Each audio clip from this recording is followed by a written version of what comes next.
Good evening. My name is Alicia Hernandez. My gender pronouns are she, her. I am the St. Louis organizer with Missouri Jobs with Justice. We are a statewide organization building power for Black, brown, white, working class Missourians, and we're fighting for an economy and democracy that works for us all by addressing issues rooted in white supremacy, capitalism, because we know that we all thrive when we all thrive.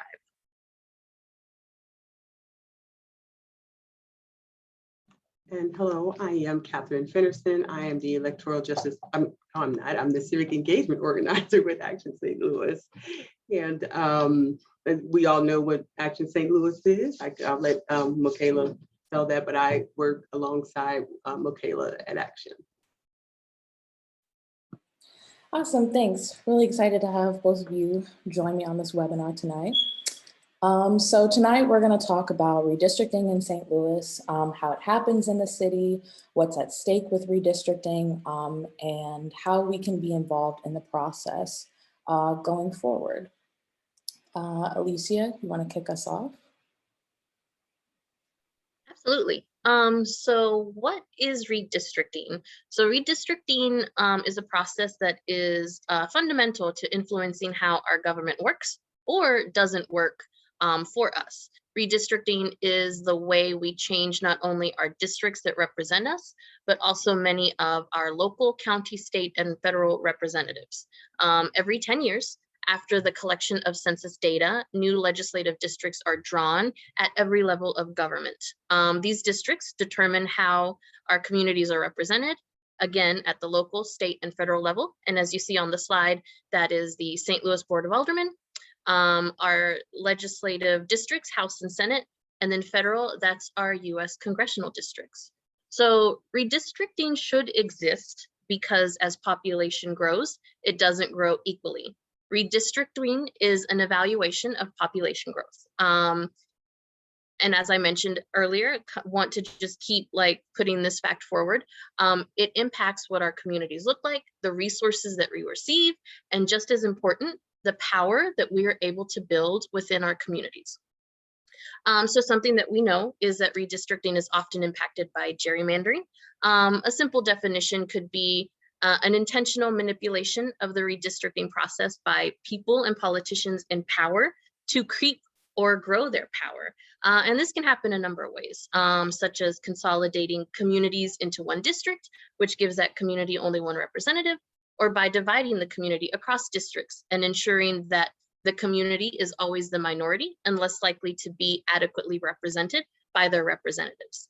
Gerrymandering often protects incumbents and reduces the competitiveness of districts, which can lead to depressed voter turnout, and sometimes voters lose faith in the ability to affect change. So basically, the way district lines are drawn affects how politicians represent or don't represent our interests. And when those lines are drawn to represent communities accurately, we have a greater ability to elect candidates of our choice and hold politicians accountable. It also affects everything from the legislation passed in our communities to where our tax dollars go, even our accessibility to get to our voting places and polling places. So when politicians draw voting maps that benefit themselves, we no longer have the same power to dictate how and what issues are addressed in our community. So 30 years ago, the Supreme Court expanded the meaning of the Voting Rights Act of 1965. Among other things, the court prohibited the common practice in some states of spreading minorities across voting districts, leaving them too few in numbers in any given district to elect their preferred candidate. It was basically known as racial gerrymandering. And although the Court Supreme made that decision, we know that this still happens today when they draw maps. So that's why organizations like Action St. Louis and Missouri Jobs with Justice have joined up to work on issues and campaigns and amendments that would make drawing fair maps in Missouri a possibility. And most importantly, that is why politicians and rich white people in power also spend a lot of money, time, and energy trying to work against that, using racist dog whistles and making it a priority at the state legislature during a pandemic. So that is a little bit about redistricting and what that looks like in Missouri and elsewhere. Thank you. So now that we know what redistricting is, let's connect it to what redistricting, how that's relevant to the city of St. Louis. So what's on the screen is Article 1, Section 3 of the St. Louis City Charter. Won't read the whole thing, but to give you a paraphrased version of it, the city charter basically says that new ward boundaries for the city of St. Louis have to be drawn by the end of this year, December 31st, 2021. Now, in that time, we will go from 28 wards to 14 wards, and those new ward boundaries will be based off of the 2020 census. This part of the city charter also talks about some other requirements for redistricting that we'll get into later.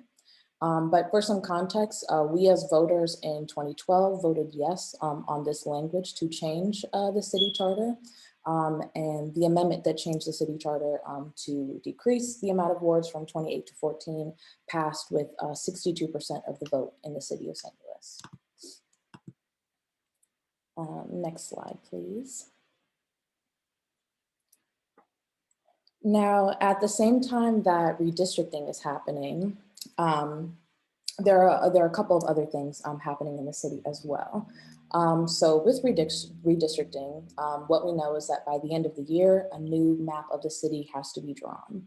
The Board of Aldermen is currently on break, so they will be coming back into session on September 10th. At the same time that redistricting is set to happen, ward reduction is also happening. So by the end of 2022, as I said, we're going to go from 28 wards to 14. So let's talk a little bit about how we actually got there with ward reduction, because that is has been a heavily debated, politically contested topic, so deserves some time. So the city of St. Louis has attempted ward reduction many times before, dating all the way back to the 1950s when the city's population began to decline. The city's population at its peak sat at around 850,000 citizens, totaling at about 29,000 constituents per alderperson. In the 1950s, the city population began to decrease. Recognizing that decline, the city has attempted, like I said, ward reduction many times, with our population dwindling down to about 11,000 residents per alderperson, or a little over 300,000 people. All attempts at ward reduction had failed until 2012, when we approved that change to our city charter, which we just looked at on the previous slide, that would cut the number of wards in half by the end of this year. And so 80,000 St. Louis residents voted to reduce the number of wards in the city from this 28 to 14. Several attempts have been made by our elected officials in the Board of Aldermen to reverse this process, to put it back to a city vote. As I said, it's something that has been heavily debated and contested, since it's come around. Supporters of ward reduction have said that the measure makes sense because of the history we just talked about. Our population has been in decline, and according to the census, we're down to about 11,000 residents per ward. And so we have 28 wards and 28 alder people to support this. For comparison, Kansas City, our neighbor, has a 13-person city council, and they have about 170,000 more residents than the city of St. Louis. And so as this was something that was heavily debated on the Board of Aldermen, as I said, there have been attempts to roll back the voter-approved amendment. Towards the end of 2019, Alderman Boyd from the 23rd Ward led a bill that supported another citywide vote on ward reduction. Then Mayor Lyda Crewson vetoed the bill, stating that, voters had already, we'd already made a decision in 2012 that this is what we wanted to do. Earlier this year, another attempt was made by Alderman Muhammad from the 21st Ward. And there's also another bill that's active in the Board of Aldermen right now to put that back to a vote that would have to pass through the Board of Aldermen and then go before voters in 2022. And so those opposed to this change have cited reasons like not believing that voters were necessarily well educated on the issue. Sorry, still on the previous slide.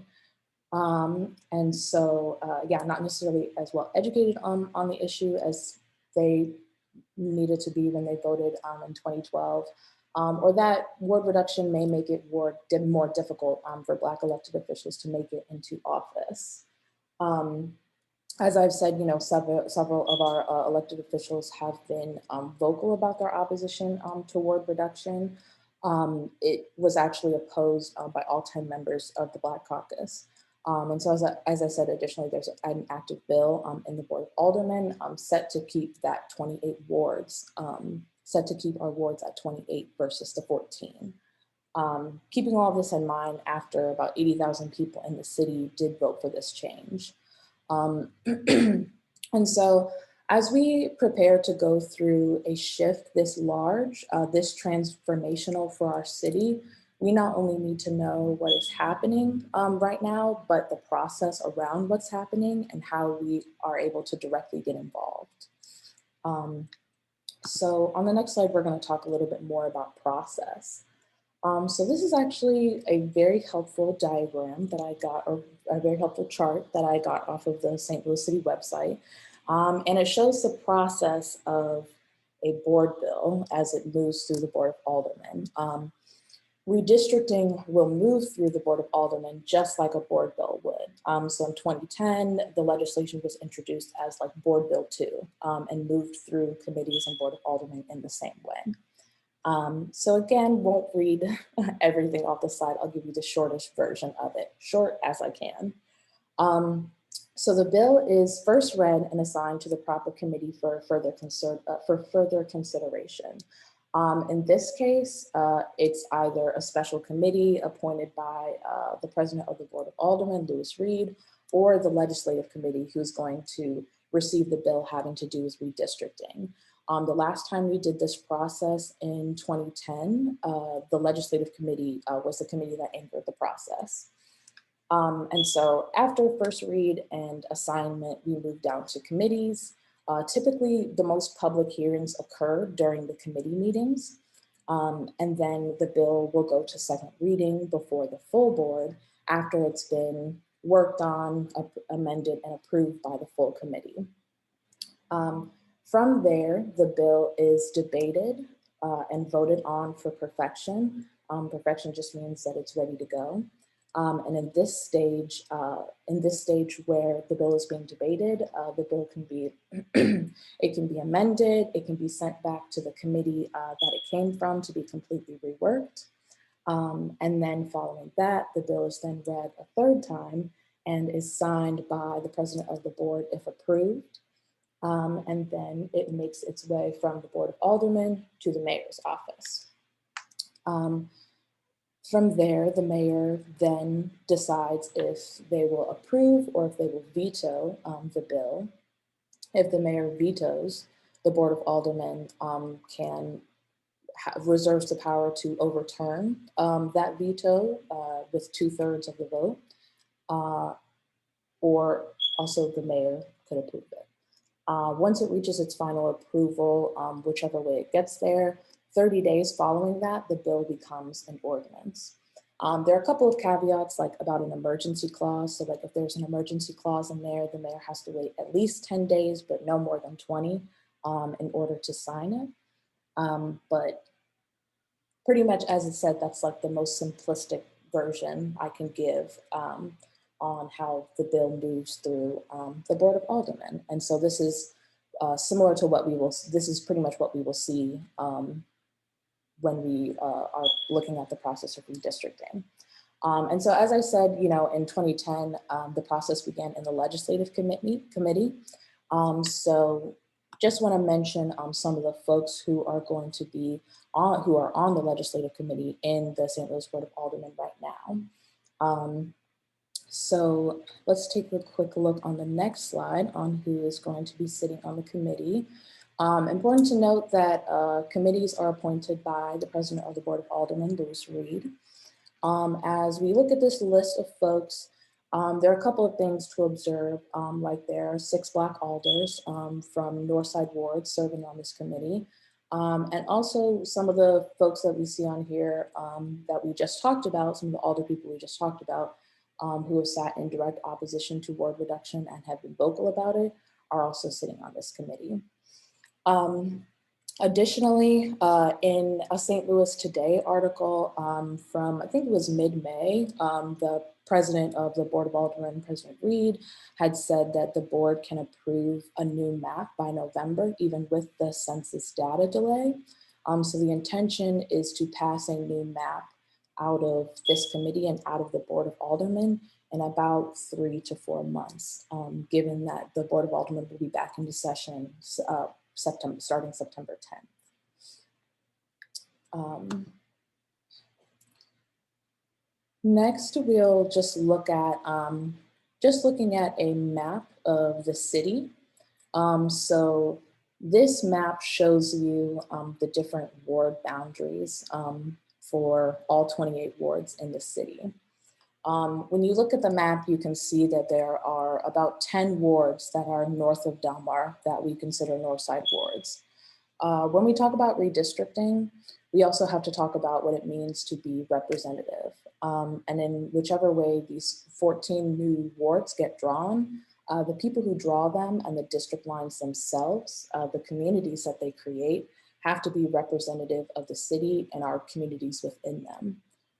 Right now we have 10 Black alders out of 28 alder people, and every ward with a Black alder person comes from a predominantly Black ward in North City.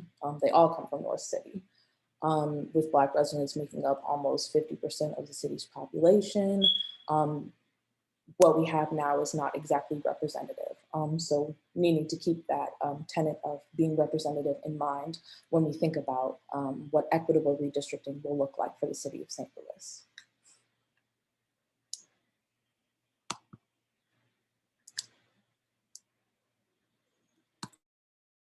Yeah, so now on the next slide, I'm going to talk quickly about what are the rules of redistricting.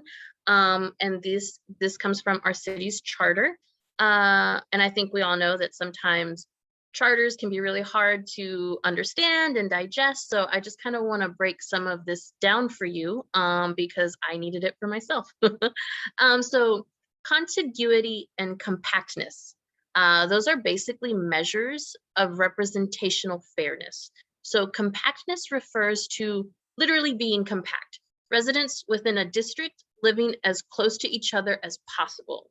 So for example, I couldn't realistically and fairly draw a district where someone lives in the 1st ward and then also in the 13th ward, because those are, as you saw on the map earlier, opposite sides of the city, and they do not touch each other. So that is not a fair map. The next one refers to contact. So contiguity refers to contact. Parts of the district have to be touching in some way. So when you leave one ward, you're already in another. So equal in population just means that each ward is roughly the same number of people, and that population count will be based off the 2020 census, which Catherine is going to talk about. Hello, everyone. And just to give a broad overview, the census is just basically a count of every resident in the United States. And the census does happen every 10 years. So if we don't get an accurate count, we are actually shortchanged for the next decade. And in 2010, Missouri actually lost a seat in Congress because not everyone was counted and state lines were redrawn, helping cement a Republican trifecta in the state legislature. So in March of 2020, we at Action St. Louis launched We Count 314, which was an initiative aimed at decreasing undercounts and increasing overall Black participation in the census, with a particular focus on hard to count communities. So when we speak about hard to count communities, those are actually areas that were defined as less than 73% of the people in those areas completed the census.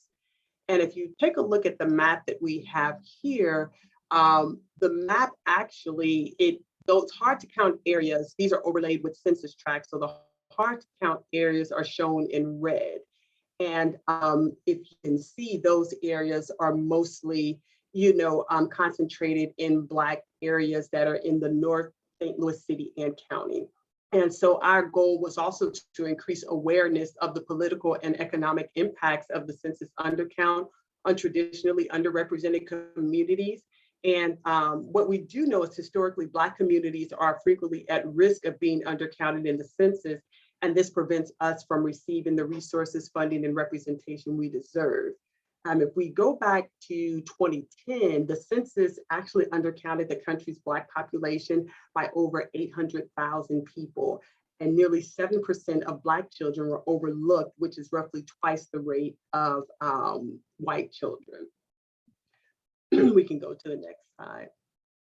Okay, and the census, the impacts of the census, and the census is the basic for political representation, and it also determines how billions of dollars will be allocated throughout the country. And an accurate and representative census count is crucial to ensuring an equitable redistricting process. And if you think about it, if we just go by sheer numbers, for every person not counted in the census, the state of Missouri loses about $1,300. And if you remember, this happens every 10 years. So for that 10 years, that equals $13,000 per person. So for every person, man, woman, or child not counted, we lose $13,000. And the money that we get from the census, it goes towards programs such as, Medicaid, here, Medicaid, SNAP, Section 8, school lunch programs, highway planning and construction, a lot of these things that we don't even realize. So it was definitely our focus to make sure that we got out in the community to let people know why them participating in the census was so important, because these are the monies that are included in our communities. And if you think about how it goes towards the school districts like St. Louis Public School, Riverview, those districts that depend on state funding are the ones that will be the most impacted. And you can go to the next slide. And recently, the 2020 census data was released, and it did show that the population for the city of St. Louis, it did decrease, but it stayed above 300,000 people, which means that we did not lose a seat, which was great. However, what we do want to point out is that the number of Black residents in the city, it did still drop by over 27,000 people, which is roughly about 17.4% in a 10-year period. And so if we see how that relates to the redistricting, currently, currently there are about 11,400 residents, as Michaela did mention earlier, and we have 28 wards. So there are 28 represented, and each ward represents about 11,400 residents.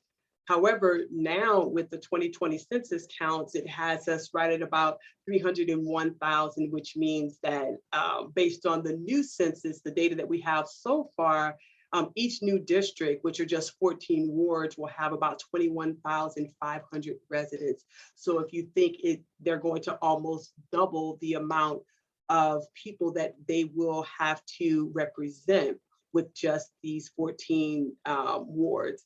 And what we do want to point out also is when we speak about the drop in the numbers in the city, the Black majority in Northside neighborhoods were losing the most population, and those were Baden, which dropped about 1,800 residents. O'Fallon, they did record about 1,400 Black residents that were lost, and Jeff Vanderloo, which declined by 1,348 people. Now, right now, the local agencies haven't reported ward by ward population data, but we do know that we did lose a lot of Black residents in the city based on the census numbers. And go on to the next. That was it for me.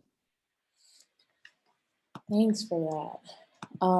So now we're just going to talk briefly about what is equitable redistricting then. We know what redistricting is. We know about the process specific to St. Louis and kind of a little bit what that might even look like and the data used to support it. So then what does an equitable redistricting process look like then? Equitable redistricting is community driven. In the past, maps have been drawn behind closed doors between alder people, the legislative committee, and the mayor. An equitable redistricting process allows for robust community input, whether that be through public hearings, an independent people's commission, advisory committees, surveying the community, anything that basically anything that this legislative body can do to hear people's to hear people's voices in this process is what is necessary to do to ensure that it's community driven. An equitable redistricting process is also transparent.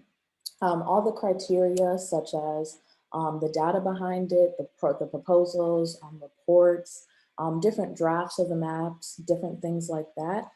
Anything used to formulate the plans or draw the maps should be made publicly available and easily accessible for people to see in order for them to feel like the process is transparent and to feel like they are along with the process. An equitable redistricting process is also representative and inclusive. As we said before, the folks who draw the maps and the district lines themselves have to be representative of the city and our communities within it, and also the communities that we're about to create. So as the different ward boundaries and lines get stretched, we're creating new pockets, we're creating new communities, and they have to be representative of who we are and what we need. And so in order to get there, we have to be at the table in order to actually be able to say that, be able to voice what it is we need and be a part of the process. So that's a little bit about just some top lines about what equitable redistricting can look like, what it should look like in the city of St. Louis. Before we get into some things that folks can do to ensure that they are involved in the process, are there questions about what we have talked about so far?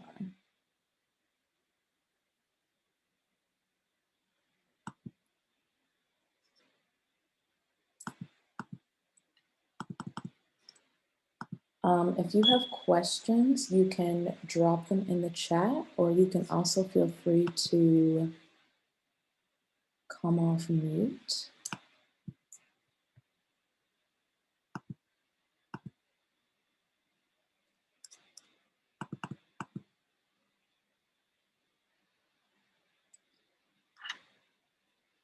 When and how will the number of alder people be reduced?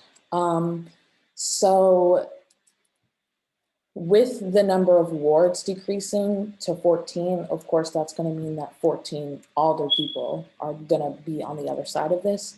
However, the elections for the Board of Aldermen isn't until 2023.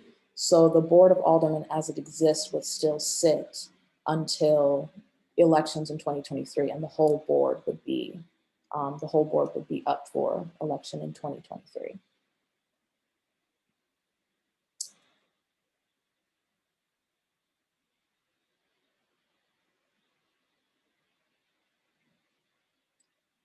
Let's see. Oh, and also made a mistake. Board of Aldermen is actually going back into session on September 17th, not September 10th.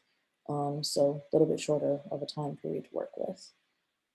How is the ballot petition process with Show Me Integrity going to affect redistricting? Prop R.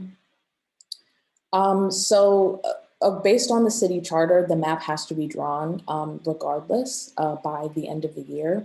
And so if there are measures or initiatives or anything that comes following that, like if it was to be on the ballot in February of 2022 or August of 2022, it would require that we would redraw the maps. And so it would just mean that the proposed amendment would change, like actually that in the city charter. Yeah, that's what we know about it so far. Yeah, and as far as we haven't taken a position on it, but it does establish a people's commission. So it would establish like an independent people's commission. So it would be different from the process that happens now, which is happening just in the Board of Aldermen.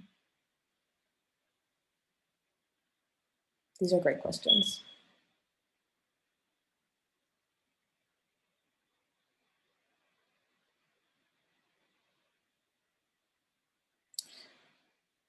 Have we seen any potential maps of the new wards yet? As far as I know, I have not seen any potential maps of the new wards yet.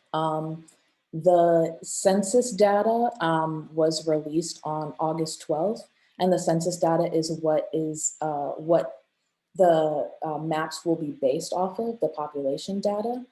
And so with the census data being delayed a few months, they normally receive these numbers in the spring. The process is happening also on an accelerated timeline. So it's likely we haven't seen any of those things yet. There's also not a ward by ward breakdown yet of the census numbers that is supposed to roll out like over time before the end of the year. And then also in the next, over 2022, the Census Bureau will roll out the undercount, the results of the undercount. So they will address, basically how the undercount rolled out based on the 2020 census.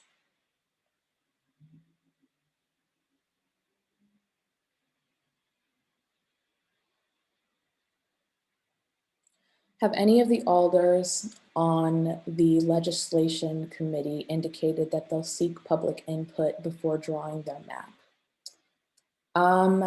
I read in an article that actually just was published yesterday that the chair of the legislative committee had talked about holding public hearings in the next month.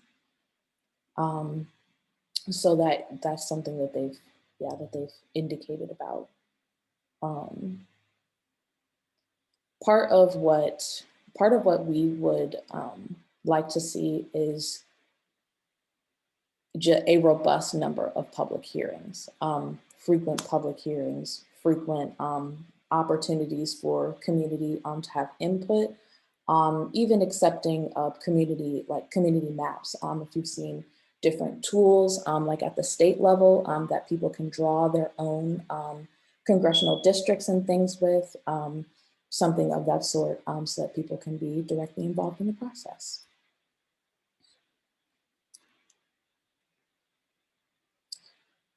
Yes, and also just ensuring that the way that these meetings roll out are accessible for everybody, making sure that they hold meetings on evenings and weekends, both in person and virtual, to ensure a diverse group of people can participate. Similar to, if you were following along with what the Stimulus Advisory Board was doing, they would meet on Saturdays, like at 3 o'clock sometimes. Like it was like a very friendly time for people to be able to tune into the process too. So we want to ensure that the process is open and transparent and easily accessible in this way as well. What are some more questions? I know redistricting is like kind of a hefty process, and it's also happening at the state level right now as well too, and then all these things with timelines. Give me your questions and I'll answer them best as I can.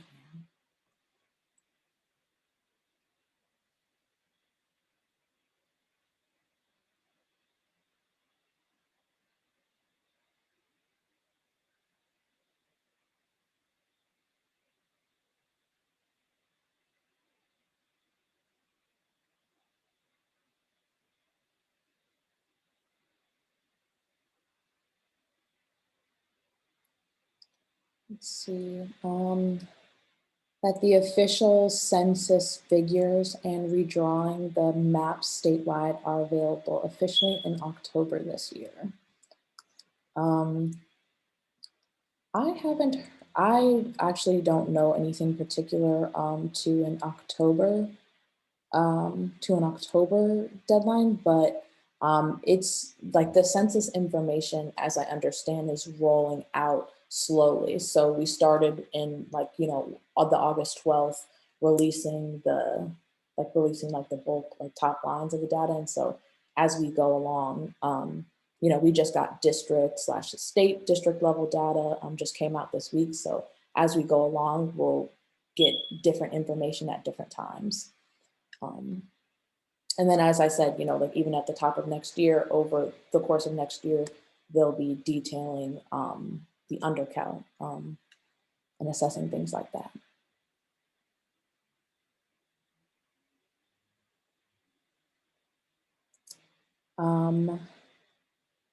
Are there any professional demographers on the Board of Aldermen committee? Let's see. Are any being consulted officially? I would have no information on who would be consulted or anything like that. The extent that we know on who is involved in the process, in the redistricting process, is that it'll be the legislative committee that anchors the process. And the folks who are on the legislative committee, we put the folks who are on the committee up on the screen.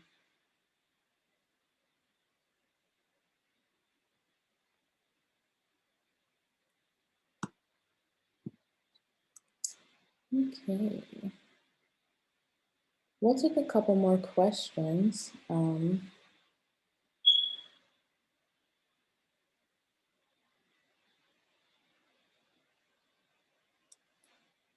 Perfect.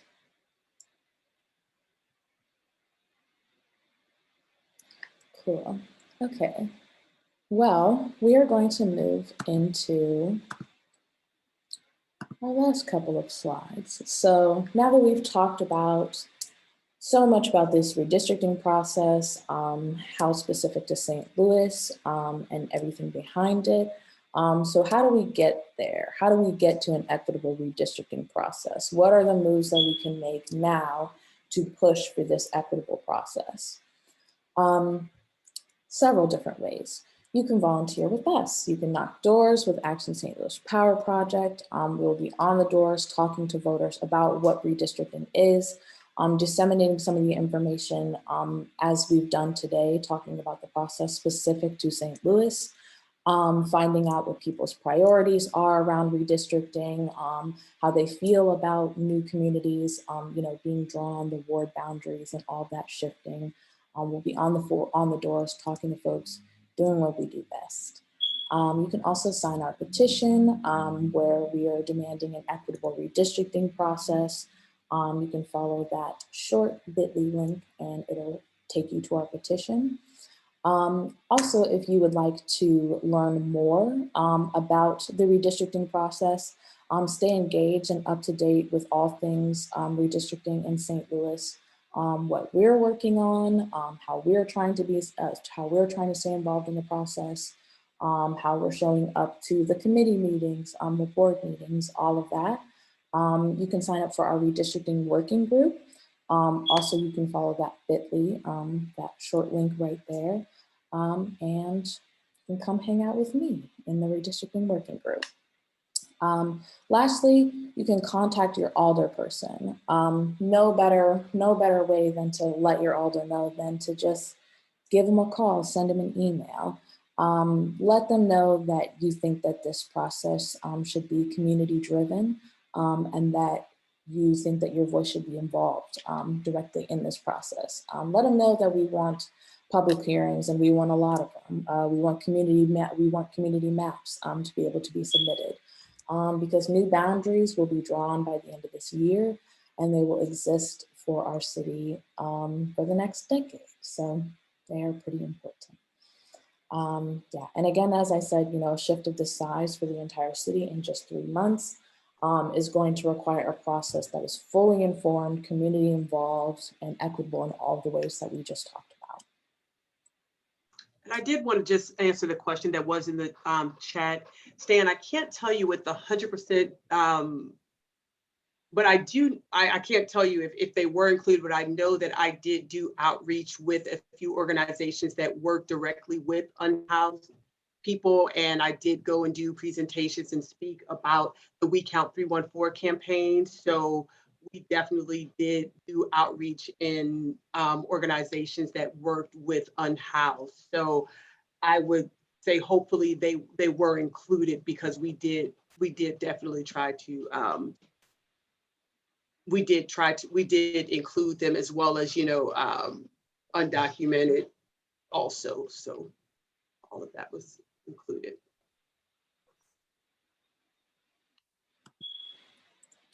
Right on. Awesome. Let's see. And on this last side, you can see our social media handles to connect with us. Follow us on Instagram, Twitter, and on Facebook. You can stay up to date with volunteer opportunities and things that we have moving around redistricting and our other campaigns. Thank you all so much for joining me this evening, joining us this evening to talk about this very hefty process that can sometimes be boring, but is very, very important, especially right now. Like I said, very big shift that is coming before us. So it's really important that we're all involved in this process. So I appreciate everybody for taking the time out and coming to learn and see what this is about.